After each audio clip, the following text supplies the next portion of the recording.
Oui, premièrement, merci à vous et merci au Seigneur qui m'a donné cette occasion afin d'être parmi vous et de partager avec vous ce témoignage, parce que la plupart des gens disent c'est impossible qu'il y aura des chrétiens dans un pays musulman.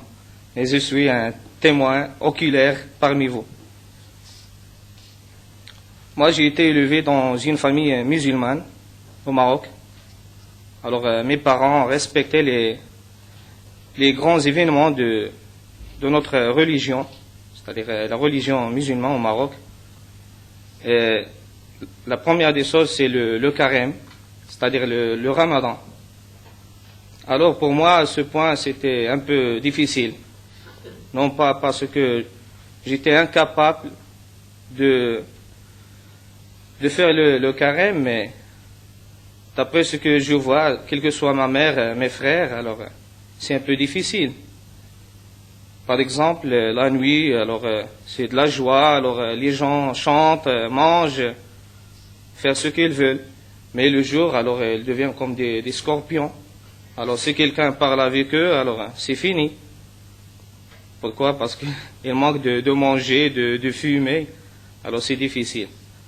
Alors c'est ça mon problème. Alors je cherche toujours la vérité. Alors pourquoi des gens disent que ce sont des musulmans, mais des musulmans de nom quand même. Par exemple, la prière, alors ils prient comme ça, sans aucun but. Ils prient parce que leurs parents, ils étaient des musulmans, ils prient, alors eux aussi se sont basés sur des méthodes ou bien les façons de leurs parents. Alors j'avais toujours des problèmes et je cherche la vérité, ce bon chemin qui me relie avec Dieu, le vrai Dieu. Alors un jour, j'étais avec un ami et on était en train de discuter. Ça fait à l'âge de 14 ans, mais je pense toujours à la vérité, au Dieu réel, pas au Dieu comme ils disent les musulmans ou ailleurs. Alors lui, il était en contact avec l'école radio biblique. Il faisait ses cours avec l'école radio biblique. Alors il m'a dit, écoute-moi Abdullah, toi tu as toujours des problèmes avec tes parents, et surtout la question de la religion.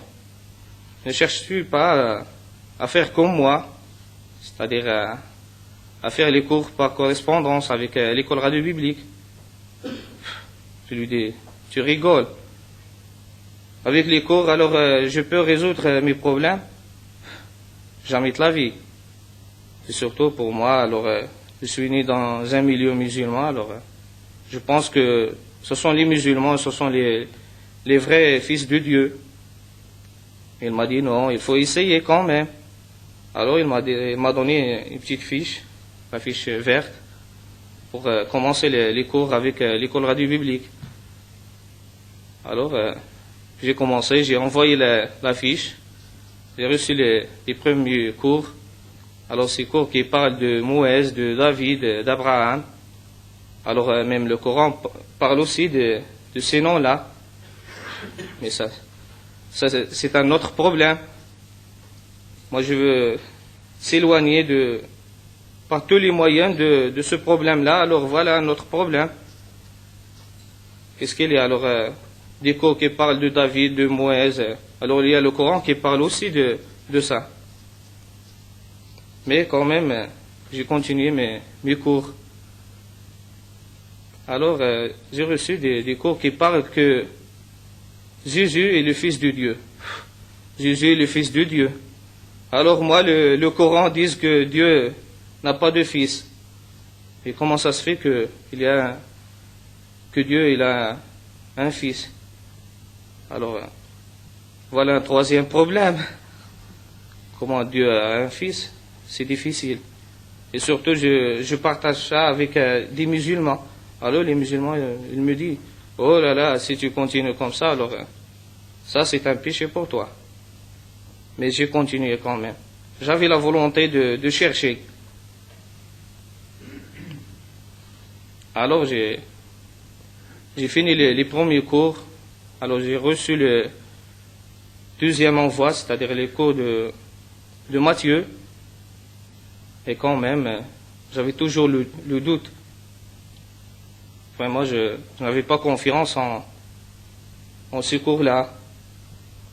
Mais j'ai continué. Alors une fois que j'ai terminé les synoptiques, c'est-à-dire les 3 évangiles, et j'ai reçu le 4e livre, le 4e évangile de Jean, je suis converti comme ça, c'est-à-dire en fin 71, c'est-à-dire sans l'intervention de quelque soit de personne. Alors cet ami qui m'a parlé de Seigneur ou bien de cette école, qui m'a mis en contact avec cette école, lui il a abandonné. Il a abandonné premièrement à cause de la crainte de sa famille qui est musulmane, et deuxièmement des autorités.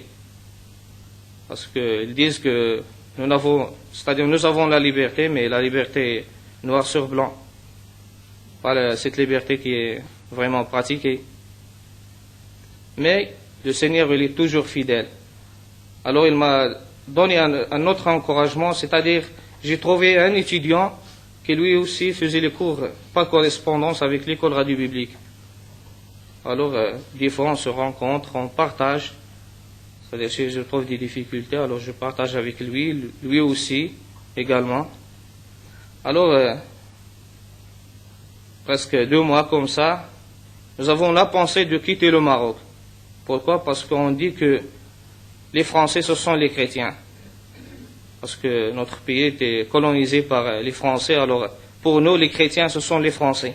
On ne connaît ni les Belges, ni les Suisses, ni les Hollandais, ni personne d'autre. Seulement les Français. Ni les Américains, non. On dit les Américains ou ailleurs, alors ils ont une autre religion, je ne sais pas moi. Mais pour moi, ou bien pour mon ami, les chrétiens, ce sont les Français. Alors, on pense toujours. Alors, une fois, on a consulté le consulat dans ma ville. On lui a posé la question. Non, voilà, nous sommes des chrétiens, on veut quitter le Maroc. Oh, à cet âge-là, vous voulez quitter le Maroc? Voilà, mes fils, retournez chez vous, restez calmes. Ça, c'est... Parce que premièrement, vous êtes dans un pays musulman, et deuxièmement, si les autorités savent que vous voulez quitter le Maroc, alors vous quittez la vie tout de suite. C'est-à-dire, quelle que soit la prison, ou bien la métraque, comme on dit.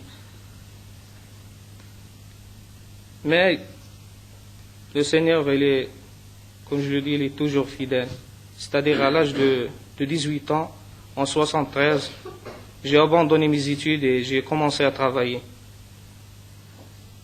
Alors, j'ai commencé à travailler au chemin de fer. Alors, je suis recruté dans une autre ville qui est loin de ma ville natale, à 220 km. C'est la ville de Casablanca. Alors, la première des choses que j'ai commencé à chercher, c'est mes amitiés chrétiens.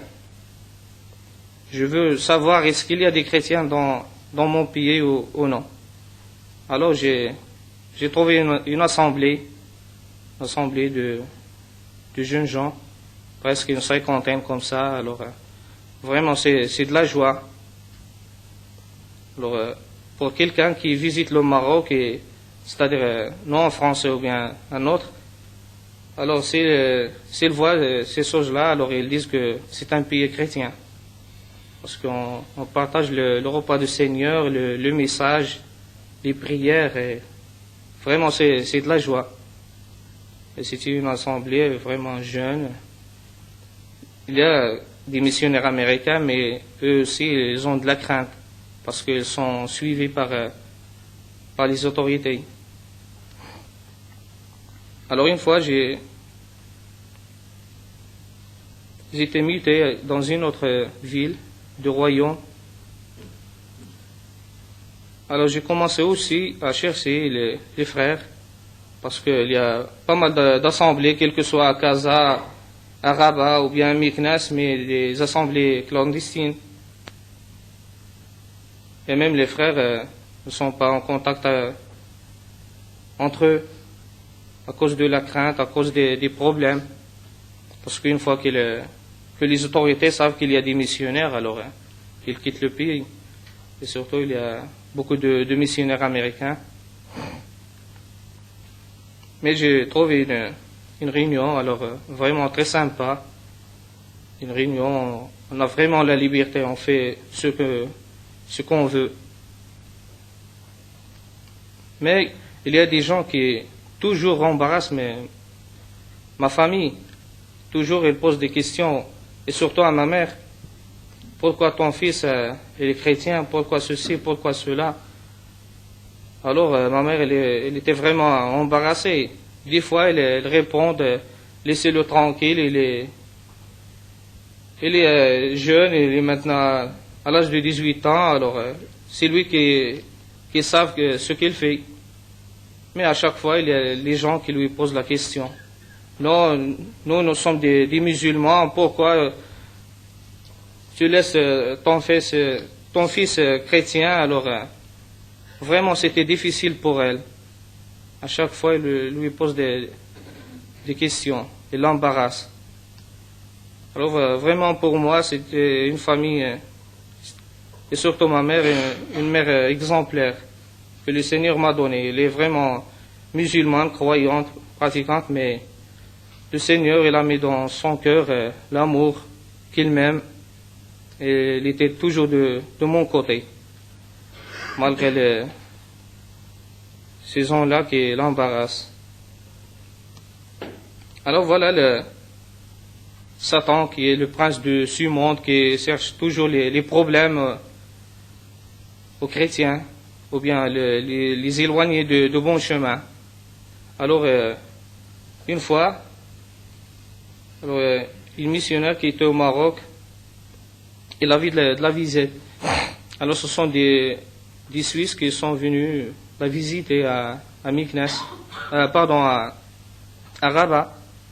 Alors, ces jeunes, ils ont commencé à prendre des photos, mais pas dans la ville de Rabat, mais dans les bidonvilles, dans les quartiers populaires, là où il y a les pauvres, les gens mal habillés.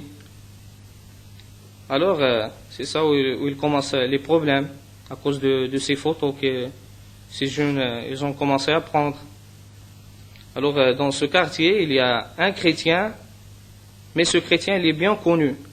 Mais les gens cherchent toujours pour l'attaquer, pour se venger contre lui. Parce que pour eux, alors, c'est difficile. C'est-à-dire, c'est difficile de déclarer à la police que Monsieur Tant, il est chrétien, mais il cherche toujours la petite bête. Alors, quand ce groupe il est venu à Meknès à Rabat pour prendre des photos, ces gens-là, c'est-à-dire les voisins de notre ami, qui était chrétien, mais chrétien, pour moi, chrétien de nom, parce qu'il a mal réagi.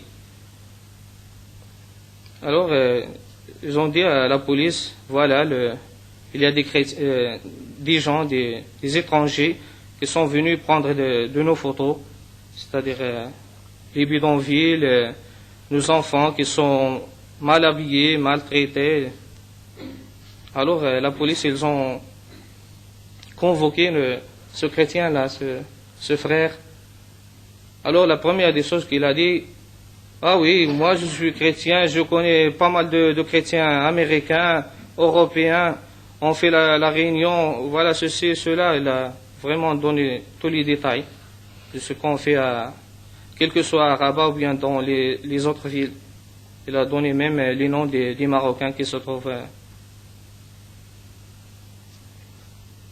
Alors, les autorités, ils ont convoqué les missionnaires américains, ils ont convoqué un frère chez qui on fait les réunions. C'était vraiment une assemblée, presque des fois une centaine de personnes, mais dans un pays musulman, c'est quelque chose quand même. De voir 100 personnes qui viennent le dimanche au culte, alors pour nous, c'est de la joie. Parce que dans une culte, 100 personnes, dans un endroit 50 ou 60, c'est vraiment de la joie. Alors, l'ont convoqué, tu es chrétien, oui. Lui, il a dit, je suis chrétien, mais j'ai la liberté quand même. Alors pour eux, pour les autorités, ils passent toujours par derrière. Alors oui, tu as la liberté d'être chrétien, mais ils ont passé par l'autre chemin, c'est-à-dire la politique. Alors pourquoi vous faites la réunion des fois à 5 heures du matin, à 4 heures du matin? Alors lui, il a dit, on fait la réunion pour la prière. Mais pour eux, non. Oui, la prière, oui. S'il y avait des Marocains, oui. Mais des Américains, des Européens, alors pour eux c'est de l'espionnage, ou on ne sait pas. Alors à cause de ça, il y avait des autorités ont expulsé une famille américaine et cette sœur qui était au Maroc pendant 40 ans, qui connaît bien le Maroc, elle aussi, elle a quitté le Maroc à cause de ces problèmes-là. Mais malgré ça, on a continué notre travail et le Seigneur, il est toujours fidèle, il est toujours avec nous, malgré les problèmes, les persécutions. Oui, il y a des gens qui disent qu'il n'y a pas de persécutions, mais il y en a quand même. Et les autorités savent très bien qu'il y a des chrétiens et ils les suivent. Hein. Et surtout les gens qui font leur cours par correspondance. Alors il y a des espions, bien des agents secrets à la poste qui suivent les gens qui font les cours par correspondance. Alors la première des choses que j'ai dit la dernière fois à nos frères de l'école, oui, on veut bien au Maroc suivre nos cours par correspondance, mais il vaut mieux ne pas mettre école radio biblique, parce qu'il y a pas mal de gens qui travaillent à l'école, alors il vaut mieux mettre non tel ou tel, au lieu de mettre école radio biblique. Parce qu'on est, oui, pour les autorités, ils disent que nous avons la liberté, mais on n'a pas la liberté quand même. Alors ce que je veux partager avec vous, c'est dans Jérémie 8, 4 à 5.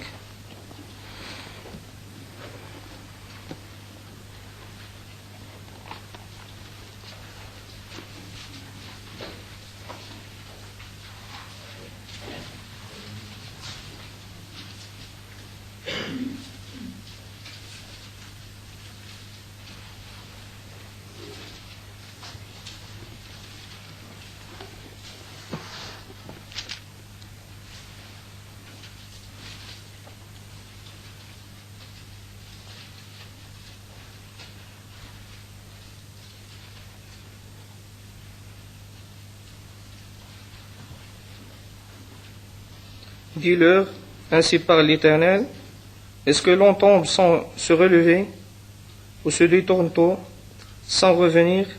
Pourquoi donc ce peuple de Jérusalem s'abandonne-t-il à de perpétuels égarements?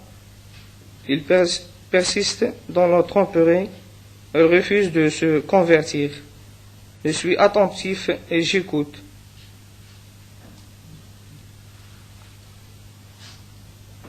Retourner. Alors des fois on se trouve que on a une voiture, on conduit cette voiture, mais on tombe dans un mauvais chemin sans se rendre compte, quelle que soit par la vitesse. Alors on accélère, c'est-à-dire on ne connaît pas l'endroit, alors on accélère, boum, voilà, le stop ou bien quelque chose comme ça. Ou bien des fois on se trouve dans une forêt, alors on marche sans faire attention. Alors, au milieu de la forêt, on perd le chemin. On commence à regarder d'où on est venu, d'où on va sortir.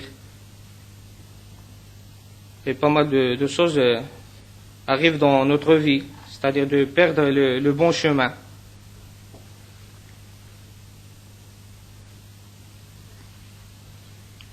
Mais le mieux, c'est de revenir à chercher le bon chemin. Quand on est dans cette forêt ou bien au cours de route avec notre voiture, on cherche toujours à retourner, à revenir au bon chemin. Quel que soit, on consulte la carte ou bien la boussole pour nous indiquer le bon chemin. Mais des fois, on trouve le bon chemin, des fois, on ne le trouve pas.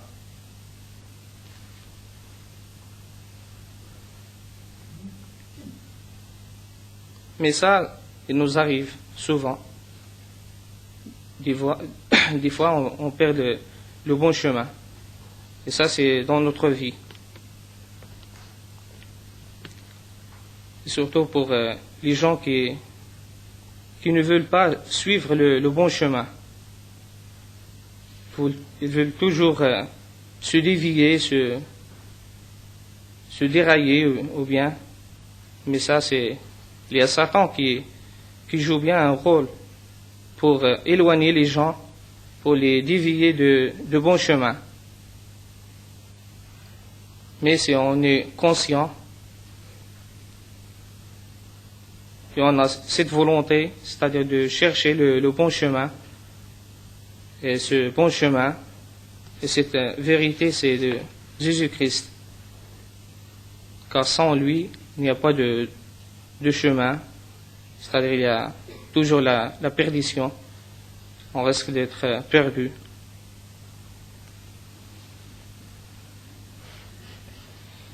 Et pour retourner à Jésus, c'est vraiment facile. Mais il faut être humble, parce que l'orgueil, lui aussi, alors il joue un rôle. Si on est orgueilleux, alors on veut toujours vivre notre monde. Mais ce monde-là, il mène toujours à la perdition, à être perdu. Il y a aussi un passage qui m'a frappé beaucoup, c'est-à-dire concernant le retour au bon chemin, qui est Christ. Car Christ, il est le bon chemin, il est la lumière de ce monde. Ce passage, il se trouve dans Matthieu 7, 13 à 14.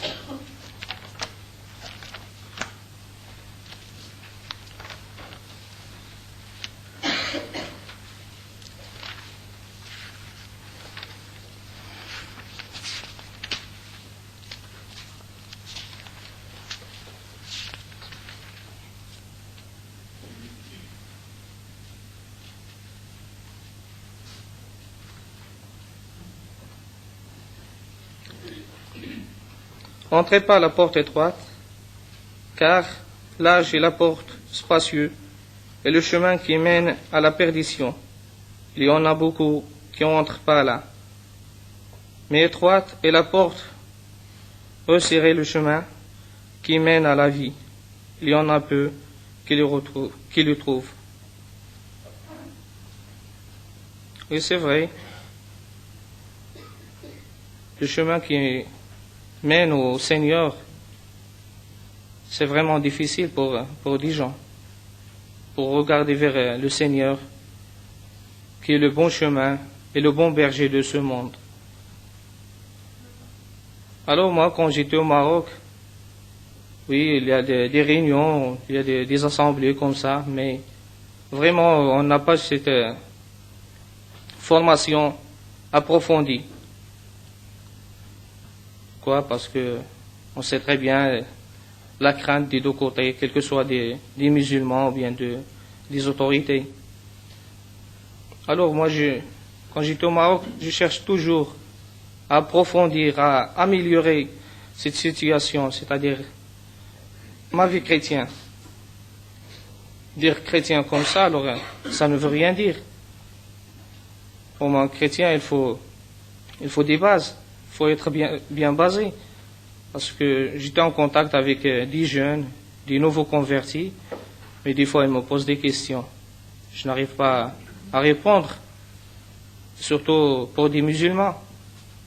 Alors, vous connaissez bien l'islam, alors les gens de cette religion ils posent toujours des questions. Ce sont des nouveaux convertis ou bien des gens qui commencent leur cours avec l'école radio biblique.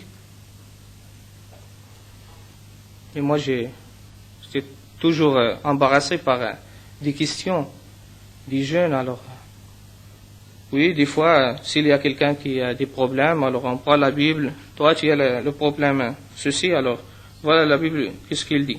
On lit simplement la Bible sans lui expliquer la raison, sans lui donner une réponse vraiment favorable. Alors j'ai dit pourquoi moi je travaille. C'est-à-dire, si je reste à travailler ou bien à penser toujours au monde, alors c'est rien du tout. Alors j'avais la pensée de venir en Europe pour suivre mes cours bibliques. Avant, j'étais en contact avec une école au Liban, mais comme vous le savez, à cause de la guerre, alors cette école est fermée. Alors j'ai préféré de venir en Europe. Et j'étais en contact avec pas mal d'écoles, quelles que soient en France, en Belgique ou ailleurs. Mais je n'ai jamais, ou bien, jamais la pensée de venir en Suisse, dans cette école, Emmaüs. Mais je prie toujours, je dis Seigneur, montre-moi le chemin à suivre, afin d'être en contact avec une école, quelle que soit en France ou ailleurs. Et j'étais vraiment en relation avec ces écoles de Vaud, de Nogent, de La Morlaix, et aussi avec Jeunesse en Mission. Et le Seigneur, il m'a montré le chemin, c'est-à-dire jusqu'à la dernière minute. C'est le Emmaüs. C'est un frère américain qui m'a parlé de cette école. Alors, mon but dans cet institut, c'est d'approfondir mes connaissances. Parce que, au Maroc, alors, voilà, on est des chrétiens, on a la Bible, on a pas mal de livres, mais pour moi, c'est vraiment des chrétiens de nom, parce qu'on n'a rien dans la tête. Alors, s'il y a quelqu'un qui pose la question, des fois, alors, on lui répond selon la Bible, mais lui, il veut vraiment une réponse approfondie, parce que lui aussi, il dit, alors, moi, je connais la Bible, moi, je lis la Bible, mais donne-moi des preuves que cela il est vrai, cela. Alors, je suis venu dans cet institut pour approfondir mes connaissances, pour bien étudier la Bible et bien étudier la parole de Dieu. Car la parole de Dieu, c'est autre chose dans notre vie. Parce que si on pense au monde, on n'arrive pas à suivre le Seigneur d'une meilleure façon. Quand j'étais au Maroc, je lis comme un papillon, alors je saute d'un chapitre à l'autre. Alors, le premier jour, quand j'ai commencé à l'institut, il y a un prof qui m'a dit, est-ce que tu as lu la Bible? Je lui ai dit franchement non. Oui, je l'ai lu, mais comme un papillon qui saute d'une fleur à l'autre. Oui, je commence la Genèse. Ah, je vais voir dans Matthieu. Je vais voir dans l'Apocalypse. Mais de lire la Bible d'une façon stricte, non. Alors, il vaut mieux, puisque je suis serviteur de Dieu, comme mon nom, Abdullah, c'est serviteur de Dieu. Alors, merci à Dieu qui m'a donné ce nom, serviteur de Dieu. Alors, serviteur, il faut le servir. Alors, j'ai préféré de venir dans un institut pour approfondir mes connaissances. Parce que le travail ou bien l'argent ne mène à rien. Mais la parole de Dieu, c'est le trésor de ce monde. Et merci.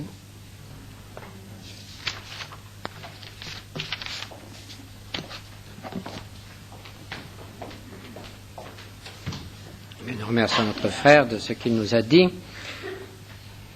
qu'il devienne un jour un serviteur de Dieu. Il est au début de ses études. Je ne sais pas depuis combien de temps vous êtes à Emmaüs. Oui, c'est la première année. La première année. Bon, tout à fait au début. Alors, il y a 3 années à faire et nous le reverrons peut-être de nouveau une fois dans 3 ans et nous constaterons les progrès. Ce qu'il nous a dit aujourd'hui, il nous a raconté son expérience. C'est aussi, pour une fois, quelque chose, un message que nous pouvons emporter avec nous. Le Seigneur sait trouver, quel que soit le lieu où il demeure, l'homme qui le cherche réellement. Et c'est aussi vrai pour les Marseillais. Et c'est aussi vrai pour nous ce matin ici. S'il y a parmi nous quelqu'un qui le cherche sincèrement, quelles que soient les difficultés, quels que soient les obstacles intellectuels ou autres qu'il rencontre sur son chemin, vous pouvez être certain que si vous le cherchez sincèrement, vous le trouverez. Mais il faut le chercher. Et il ne faut pas s'obstiner sur la mauvaise voie, comme il nous l'a dit tout à l'heure. Quand on s'est trompé de chemin, quand on s'aperçoit qu'on est dans un mauvais chemin, il ne faut pas s'obstiner et il faut accepter de faire marche arrière, ce que la Bible appelle se convertir, revenir au Seigneur, l'accepter. Eh bien, que ce soit notre expérience à tous. Et nous demandons à Dieu de bénir nos jeunes amis, de les bénir dans leurs études et aussi de bénir leur voyage de retour. Je rappelle la petite boîte là-bas, au fond, et je voudrais terminer ce culte par la prière. Seigneur notre Dieu, nous te remercions parce que tu as le pouvoir de te révéler même à des jeunes qui sont complètement isolés. Tu l'as fait pour notre frère par le moyen de ta parole. Nous te remercions, Seigneur, d'avoir créé cette œuvre, École Radio Biblique, dont plusieurs amis participent à ce culte ce matin. Nous te demandons de continuer à bénir cette œuvre afin que beaucoup de jeunes et de moins jeunes puissent recevoir par ce moyen ta parole. Nous te remercions, Seigneur, aussi de continuer à agir dans notre cœur et nous te prions pour chacun d'entre nous. Veuille nous accompagner, veuille aussi nous aider à marcher toujours dans des voies droites, non pas seulement à nos yeux, mais celles qui sont droites à tes yeux. Veuille accompagner nos amis et les bénir au nom de Jésus. Amen.